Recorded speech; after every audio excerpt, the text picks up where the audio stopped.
Disclaimer: this story is a work of fiction created solely for entertainment purposes.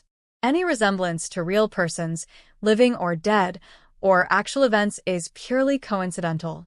The themes and events depicted are fictional and may contain suspense, danger, and romantic elements intended for mature audiences. Viewer discretion is advised. It had been raining all day, the kind of cold, relentless rain that turned the streets into black mirrors and soaked through even the thickest coat. Most people hurried home, clutching umbrellas and ducking under awnings, but I lingered in the city's glow, staring at the narrow building with gold letters above the door. Serenity Touch. Melissa, my overly chatty coworker, had sworn this was the place. Best massage of your life, Claire, she'd said with a grin. You'll come out a new woman.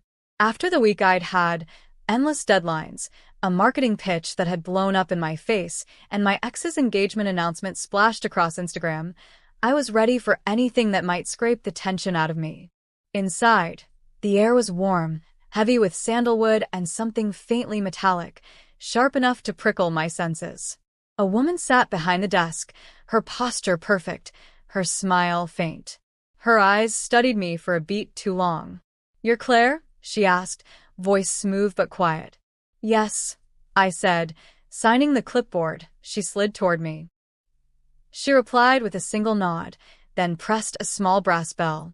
A moment later, the curtain behind her shifted, and a man stepped out. He was tall, his broad shoulders filling the space, black hair damp and curling slightly at the ends, as if he'd just come in from the rain. His eyes were a deep, unreadable gray, like clouds about to break. "Miss Claire," he said, and somehow my name in his voice felt heavier, more intimate than it should have. I followed him down a short hall into a room bathed in soft amber light. Candles flickered along a low shelf, casting shadows across deep green walls. A massage table stood in the center, draped in crisp white linens. "You can leave your clothes on the chair," he said without looking at me, his voice low and deliberate. I undressed down to my underwear and slipped under the sheet. The first touch of his hands was firm and practiced, the kind of touch that made the tension in my shoulders sigh in relief. He worked slowly, methodically, kneading into muscle and sinew until my breathing matched the rhythm of his palms. But as the minutes passed, something shifted. His hands lingered just a fraction too long in certain places, tracing slow lines along the curve of my spine, pausing as though memorizing me. Heat spread under my skin, not just from his touch, but from my growing awareness of it.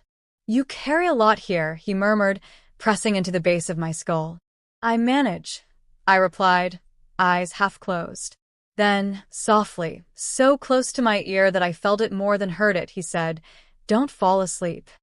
My eyes opened instantly. "Sorry," I breathed. He didn't repeat himself. His hands simply moved lower, slow and deliberate. That's when I noticed it, the faint sound of footsteps in the hallway outside.